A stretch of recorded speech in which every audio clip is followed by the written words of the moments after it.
فرماتے ہیں کہ حضور صلی اللہ علیہ وسلم کی جو کرامتوں کا سلسلہ ہے اتنی تواتر سے تھا، مسلسل صبح شام ایسی کرامتیں دیکھنے کو ملتی تھیں کہ ہم پریشان ہوتے تھے کہ بھی کون سی لکھیں کون سی چھوڑ دیں. اتنی کرامتیں تواتر سے کرامتیں ہیں، بہت زیادہ کرامتیں ہیں. آپ کی کسی ولی کی اتنی کرامتیں ظاہر نہیں ہوئی جتنی حضور صلی اللہ علیہ وسلم سرکار کی ظاہر ہوئی. فرماتے ہیں کہ ہم نے ایک دفعہ دیکھا کہ آپ نے ایسے بیٹھے بیٹھے تعلیم دے رہے ہیں بچوں کو، تو آپ نے ایسے ہاتھ بڑھایا تو آپ کا ہاتھ یہاں تک، یہ بازو تک بھیگ گیا. ہم نے پوچھا حضور کیا معاملہ ہے، پانی بھی نہیں ہے، آپ کا بازو کیسے بھیگ گیا؟ تو آپ نے کہا خاموش رہو، سبق پڑھتے رہو.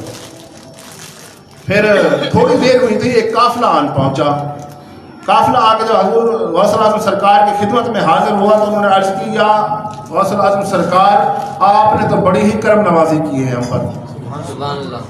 ہم نے پھر ان سے پوچھا کہ کیا معاملہ؟ انہوں نے کہا ہماری کشتی دریا میں ڈوب رہی تھی، ہم نے وہیں سے نعرہ لگایا یا غوث الاعظم دستگیر.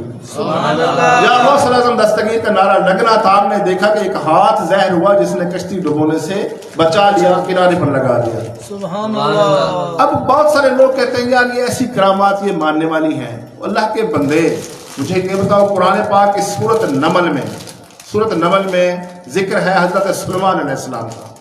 حضرت سلیمان علیہ السلام کا دربار لگا ہوا ہے، اور حضرت سلیمان علیہ السلام فرماتے ہیں اپنے مصاحبوں سے کہ تخت بلقیس وہاں سے کئی میلوں دور پڑا ہوا ہے، اور وہ 80 گز لمبا ہے، 80 گز چوڑا ہے، 80 گز بلندی ہے، اس کی اونچائی ہے، اور بھاری اتنا ہے کہ درجنوں کیا سینکڑوں لوگ بھی مل کر نہیں اٹھا سکتے، کتنا بھاری ہے. اب حضرت سلمان کہہ رہے ہیں کہ کون ہے جو وہ تخت بلقیس میرے سامنے لے کر آئے؟ تو ایک جن کھڑا ہوا، اس نے کہا حضور میں محفل برخاست ہونے سے پہلے لے آؤں گا. تو حضرت سلمان علیہ السلام نے فرمایا نہیں، اس سے بھی پہلے کون لے آئے گا؟ دیکھیں اس سے بھی پہلے کون لے آئے گا؟ تو حضرت آصف بن برخیہ آپ کے صحابی تھے، حضرت سلمان علیہ السلام. انہوں نے عرض کی حضور میں پلک جھپکنے سے بھی پہلے لے کر آؤں گا. سبحان اللہ. پلک ہے نا، پلک جھپکنے کا مطلب یہ ہے کہ ہم نے ہماری ایک انٹینشنلی ہماری آنکھ ایسے جھپکتی ہے، پھر تھوڑی ہی دیر کے بعد آپ غور کریں تو پھر دوبارہ جھپکتی ہے. یہ اتنے سے وقفے میں ابھی وہ کہیں وہاں ٹھہرے ہیں آصف بن برقیہ اور کہیں گئے بھی نہیں، اسی وقفے میں انہوں نے ہاتھ بڑھایا اور تخت بلقیس لے کر آ گئے. سبحان اللہ. یہ تو حضرت سلیمان علیہ السلام کا صحابی ہے، امتی ہے، ولی ہے.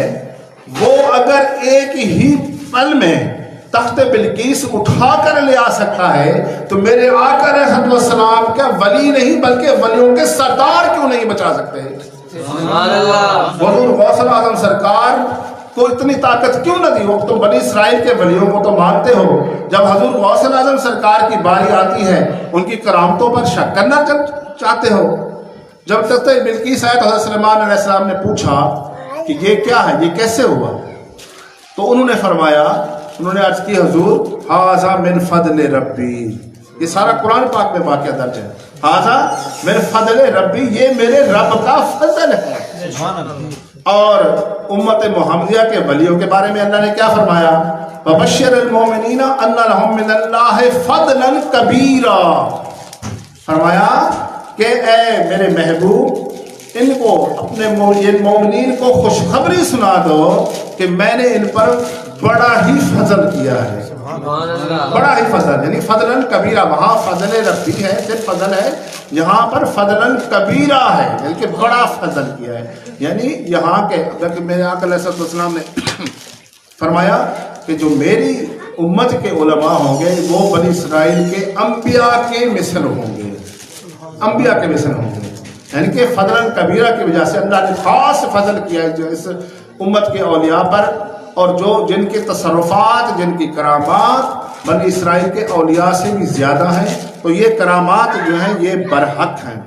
یہ میرے غوث پاک کی شان ہے کہ آپ نے ہاتھ بڑھایا اور ڈوبتی کشتی کو سہارا دے کر اس کو کنارے جا لگایا. اعلی حضرت کے خلیفہ لکھتے ہیں ایک شعر، خدا دے گا یہ حشر میں منادی قادریوں کو اب یہاں قادریوں سے مراد وہ ہیں جو حضور غوث اعظم کا نام لینے والے ہیں، جو 11ویں منانے والے ہیں، جو 11ویں میں شریک ہوتے ہیں، جو ان سے پیار کرتے ہیں، جو ان کے مریدین ہیں۔ خدا دے گا یہ حشر میں منادی قادریوں کو، کہاں ہے قادری کر لے نظارہ غوث اعظم کا، کہاں ہے قادری کر لے نظارہ غوث اعظم کا، جمیل قادری سو جان سے ہو قربان مرشد پر، بنایا جس نے مجھ جیسے کو بندہ غوث اعظم کا۔ سبحان اللہ۔